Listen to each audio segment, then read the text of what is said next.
Bonjour, bienvenue à la deuxième partie de la présentation de MATLAB. Donc, je disais que simuler, pour simuler, vous allez voir au niveau. Pour simuler, il y a plusieurs commandes sur MATLAB qui vous permettent de simuler les fonctions de transfert selon la réponse que vous vouliez. Donc, ici, moi, je veux une réponse impulsionnelle de la fonction de transfert G. Donc, la commande ici, c'est quoi? C'est impulse, entre parenthèses, votre fonction de transfert. Ici, c'est G. Je l'ai nommé G. Je pourrais le nommer H, par exemple. Vous voyez? Donc, on va lancer pour voir. Je vais lancer la simulation. Voilà. Voici. Voici la réponse. Ça, c'est la réponse G.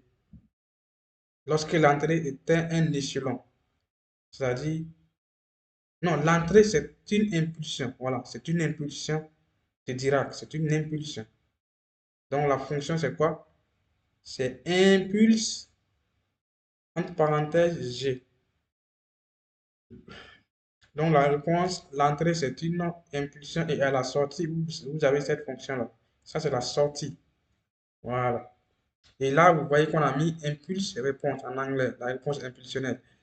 L'axe des X, c'est le temps et l'axe des ordonnées, c'est l'amplitude. On va dire que c'est la sortie hein, en fonction du temps. Oui. Donc, vous voyez que eux, ils ont donné c'est-à-dire ils ont nommé les axes. Donc, si vous ne voulez pas les axes qu'ils ont nommés, vous pouvez mettre, voici les commandes, les différentes commandes pour changer les paramètres de la figure. Donc, il y a les titres. Vous pouvez mettre, vous allez voir, on va, voilà. C'est-à-dire pour mettre vos propres titres, vous pouvez mettre title, entre parenthèses, vous donnez le titre que vous voulez. Ici, moi, je vais mettre réponse impulsionnelle. Je mets ça, réponse impulsionnelle. Et pour nommer l'axe des abscisses, vous avez cette commande-là, x label, entre parenthèses, time, virgule color. Ça, c'est pour donner une couleur à l'écriture ici. Time.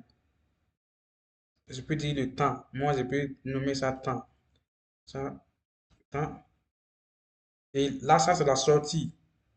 Vous avez, pour nommer la sortie, l'axe des ordonnées, vous avez la commande Y label, entre parenthèses, réponse, virgule color, vous donnez le type de couleur que vous voulez, que ce soit red ou bien yellow, en tout cas les couleurs tout en anglais.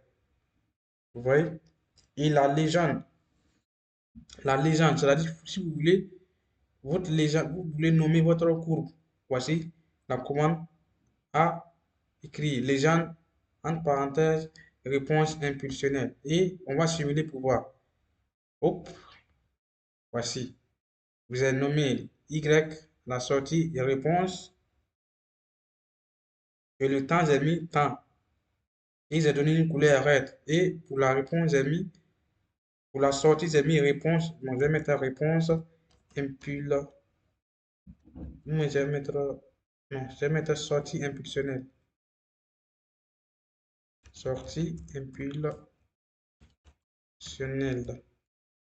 Alors que la couleur c'est yellow, donc c'est pas bien visible. Je vais changer, je vais mettre bleu. Bleu. Voilà, on lance la simulation. Voilà, voici. Sortie impulsionnelle, temps. Vous voyez maintenant? Et voici la légende, réponse impulsionnelle. C'est-à-dire, la légende, elle sert à quoi? Elle va servir lorsque vous avez plusieurs figures dans une. C'est-à-dire, lorsque vous avez plusieurs courbes dans une même figure, ça va vous servir à identifier vos différentes courbes. Donc, ça c'était la réponse impulsionnelle. Maintenant, si vous voulez la réponse indicielle, c'est-à-dire lorsque l'entrée c'est un échelon, vous avez la commande step. Donc, step, entre parenthèses, je. votre fonction de transfert. On va lancer pour voir. Maintenant, avant, je vais d'abord annuler la réponse impulsionnelle. Je vais le mettre sous forme de commentaire. On aura uniquement que la réponse. Ici, donc, vous voyez, ça, c'était cette réponse-là.